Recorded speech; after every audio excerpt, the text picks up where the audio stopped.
Bienvenidos al episodio número 10 del Sueño Americano, vuestro podcast NBA. Antes de nada, quiero empezar agradeciendo la gran acogida del episodio anterior, porque la verdad es que ha sido increíble recibir el apoyo de tanta gente y en especial de todos los que os habéis suscrito al canal después de ver ese vídeo. Así que nada, muchas gracias y espero devolveros esa confianza creando más contenido NBA de calidad. Y bien, dicho esto, al final de ese episodio dije que el próximo episodio iba a ser la previa de los Knicks y los Timberwolves, pero al final he decidido hacer este episodio de evaluación del traspaso de Towns. ¿Quién ha ganado el traspaso? ¿Qué impacto va a tener en ambos equipos? La respuesta a estas preguntas y mucho más en 3, 2, 1, ¡empezamos!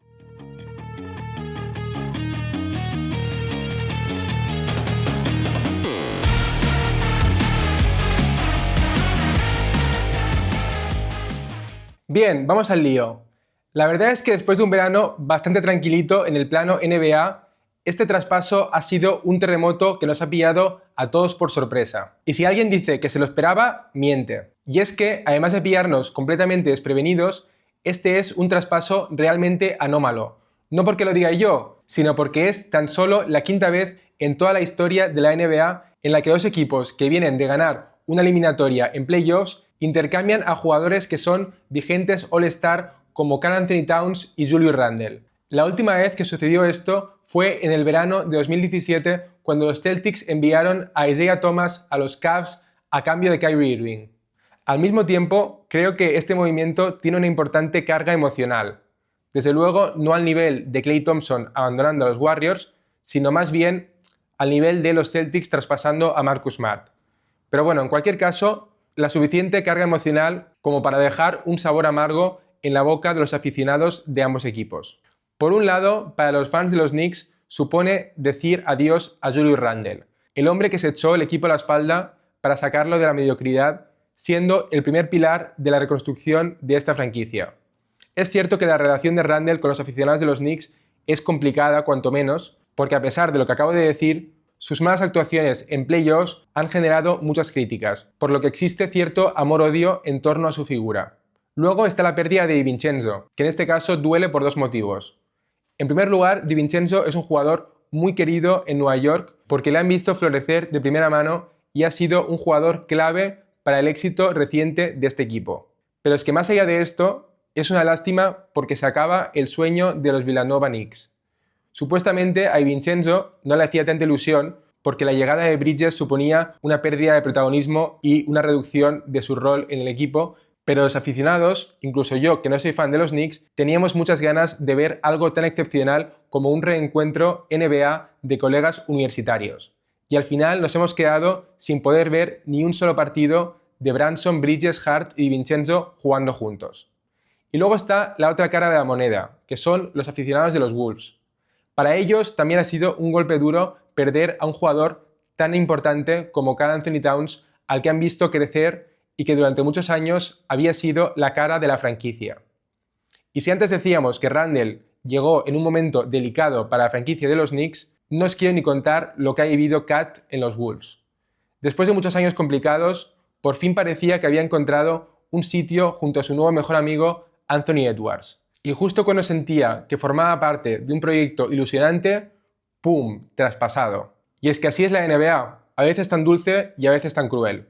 Pues bien, ahora toca aparcar el elemento emocional para pasar a hablar de mi valoración del traspaso. Aquí tenéis mi reacción en caliente nada más anunciarse el traspaso. Básicamente lo que dije es que consideraba que los Wolves son los ganadores del traspaso y que me parecía una apuesta precipitada y demasiado arriesgada para los Knicks. Y bien, han pasado más de 2 semanas desde este tweet, pero la verdad es que mi opinión no ha cambiado en absoluto. Incluso diría que me reafirmo aún más. Y para explicar mi razonamiento voy a analizar el traspaso desde dos enfoques distintos. Primero hablaré del valor del traspaso y luego me centraré en el plano competitivo para analizar el encaje de estos jugadores en sus nuevos equipos. Empezamos por el valor del traspaso. Para mí, el elemento principal de este traspaso es el contrato de Towns. Sé que mucha gente no le da mucha importancia a este asunto, pero creedme cuando os digo que los general managers de la NBA sin duda lo tienen muy presente. Y es que con la nueva realidad del actual CBA, el valor de los contratos va a ser un factor cada vez más importante de cara al futuro. Por lo tanto, el contrato de Towns tenía que ser objeto de este análisis sí o sí. Y es que vaya con el contrato de Towns. Es una auténtica bomba de relojería, especialmente en el contexto financiero de los Wolves, teniendo la segunda plantilla más cara de toda la NBA y estando por encima del segundo apron. Pero vamos a dejar de lado por un momento la situación financiera de los Wolves.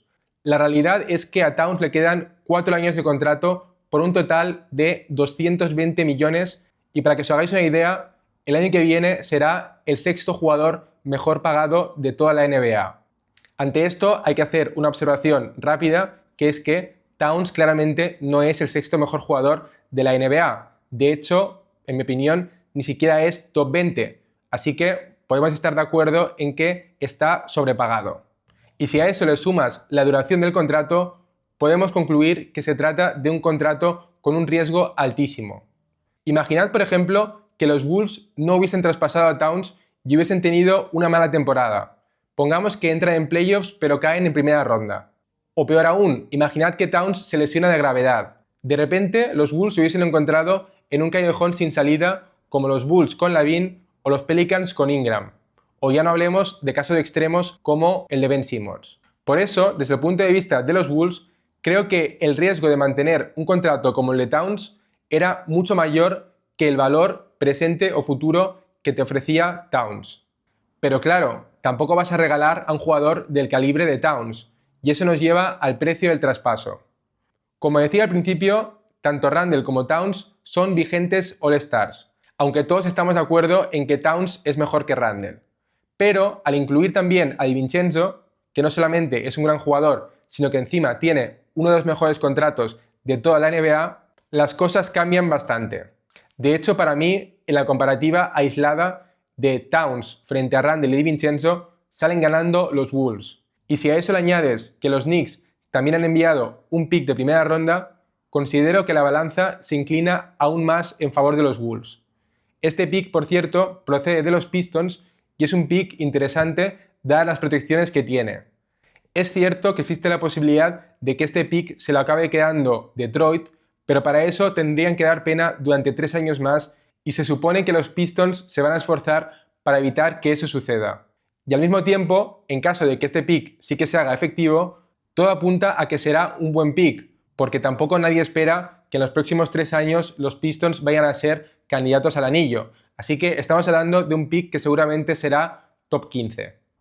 Y luego, más allá del precio, hay que hablar del impacto financiero de esta operación en los Knicks y los Wolves, donde nuevamente considero que los Wolves salen como ganadores. Es cierto que mucha gente dice que los Wolves están siendo unos tacaños y que simplemente han hecho el traspaso para ahorrar dinero. Y es que nadie puede negar que los Wolves han ahorrado dinero y mucho con esta operación. Concretamente, más de 40 millones en impuesto de lujo para este año y muchos más en años futuros. Pero personalmente no creo que hayan hecho este movimiento estrictamente con este objetivo. Creo que la prioridad para los Wolves en relación a este traspaso ha sido ganar flexibilidad para poder reforzar y moldear su plantilla en el futuro. Una plantilla que si por algo se caracterizaba antes de este movimiento era por ser muy cara y muy rígida, lo cual hacía peligrar enormemente la continuidad de jugadores clave como Naz Reid y Nickeil Alexander-Walker.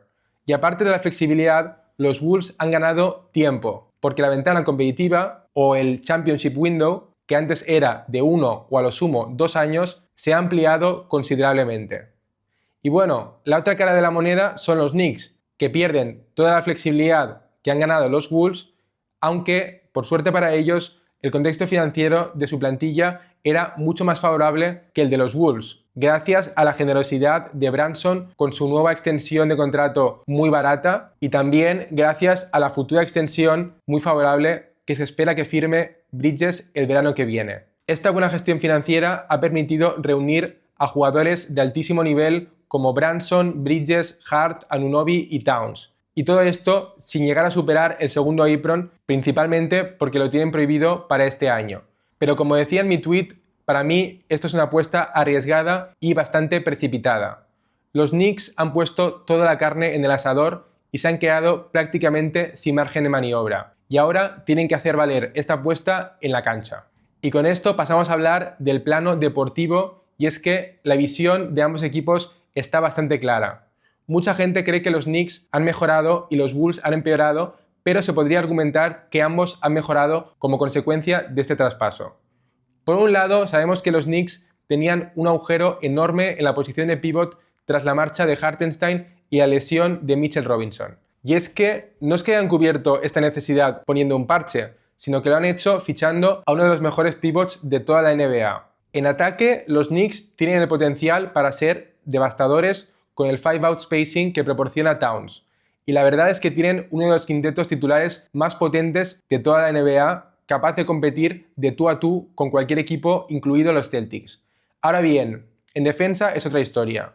Towns ya no tendrá el privilegio de jugar junto al vigente defensor del año, Rudy Gobert, sino que tendrá que encargarse él mismo de proteger el aro, cosa que no se le da demasiado bien que digamos. Y de hecho, este fue precisamente el motivo por el que los Wolves se vieron obligados a fichar a Gobert. Además, estas limitaciones en defensa en un equipo liderado por Tom Thibodeau me preocupan bastante porque no me sorprendería que en algún momento de la temporada Thibodeau explote y que acabe enfrentado con Towns, como ya sucedió en su etapa en Minnesota, y es que recordemos que la relación entre Towns y Tibbs acabó fatal. Pero bueno, para mí, más allá de si el retorno de Towns a la posición de pivot funciona mejor o peor, lo que es incuestionable es que su llegada cambia por completo la identidad del equipo. Es decir, que el equipo que vamos a ver este año es muy distinto del que vimos la temporada pasada. Y en mi opinión, la identidad de este equipo era una de sus mayores fortalezas. De hecho, me gustó mucho el fichaje de Bridges, entre otras cosas porque no solamente se mantenía la identidad del equipo, sino que se reforzaba. Pero ahora siento que los Knicks corren el peligro de perder su esencia. Y bueno, el último elemento a tener en cuenta para los Knicks es la falta de profundidad de su banquillo. Entiendo que los Knicks están priorizando el potencial de este equipo en playoffs, donde las rotaciones de los equipos son mucho más cortas, pero también hay que pensar en cómo se llega a los playoffs. Sabemos que Thibodeau exprime al máximo a sus jugadores y no cree en dosificar esfuerzos durante la temporada regular, pero teniendo en cuenta los problemas de lesiones que sufrieron los Knicks al final de la temporada pasada y también el historial de jugadores como Anunoby, la falta de profundidad de este equipo me parece muy preocupante. No digo que no pueda funcionar, pero creo que las posibilidades de éxito son bastante menores que las de fracaso. Y bueno, ahora toca hablar de los ganadores de este traspaso, los Minnesota Timberwolves. Bien, si antes decíamos que los Knicks tenían un agujero negro en la posición de pivot, los Wolves también tenían un gran agujero que tenían que cubrir. Y es que este es un equipo que necesitaba desesperadamente capacidad creadora. Anthony Edwards estaba demasiado solo en este sentido y tenía demasiada presión para crear en ataque para el equipo, lo cual explica que, aun teniendo a un jugador de su nivel y a uno de los mejores tiradores de todo el mundo como es Towns, tan solo tenían el 17º mejor ataque de la NBA. Y la persona capaz de aportar este elemento de creación que tanto necesitaba el equipo es Julius Randle. Pero bueno, más allá del playmaking, hay mucha gente que opina que los Wolves han perdido mucha capacidad de tiro con la marcha de Towns. Pues bien, quiero contrarrestar esta crítica con algunos datos. Seguramente muchos no lo sabíais, pero Randle tiene el mismo volumen de triples que Towns. Obviamente con peor acierto, pero ambos lanzan unos 5 triples por partido. Y de hecho, Naz Reid, que ganará minutos y protagonismo con la marcha de Towns, lanza aún más triples que Towns. Y todo eso en la posición de ala pivot, pero es que aún no he mencionado a Donte DiVincenzo, que es uno de los mejores triplistas de toda la NBA y lanza casi 9 triples por partido. Por lo tanto, en conclusión, los Wolves no solamente no han empeorado en el tiro exterior, sino que se podría argumentar que han mejorado. También existe cierta preocupación en ataque con el emparejamiento de Randle y Gobert, dado que Gobert está casi todo el tiempo en la pintura y Randle no es tan buen tirador como Towns. Bien, entiendo la crítica, pero creo que no es tan grave porque Randle ya está acostumbrado a jugar con un pívot tradicional del perfil de Gobert.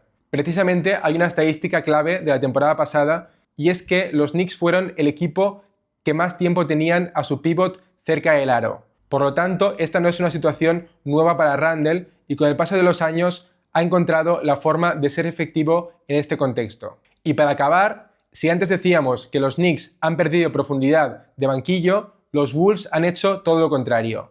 Ahora pasan a ser un equipo mucho mejor equipado para afrontar una temporada regular tan intensa y disputada como la que les espera a todos los equipos de la Conferencia Oeste. Y es que, como ya sabéis, el nivel de los equipos de la Conferencia Oeste es altísimo, por lo que el acceso directo a los playoffs y en especial el factor cancha favorable que proporciona ese top 4 están más caros que nunca. Así que tener un equipo profundo es una gran ventaja para los Timberwolves.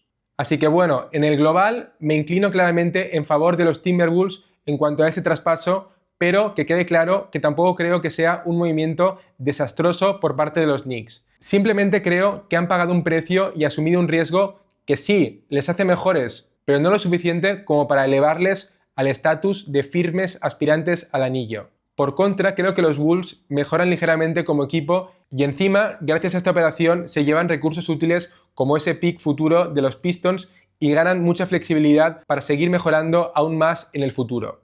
Bien, esto es todo. Aquí concluye mi valoración completa de este megatraspaso de Towns y esta vez sí, el próximo episodio será la previa de los New York Knicks y los Minnesota Timberwolves.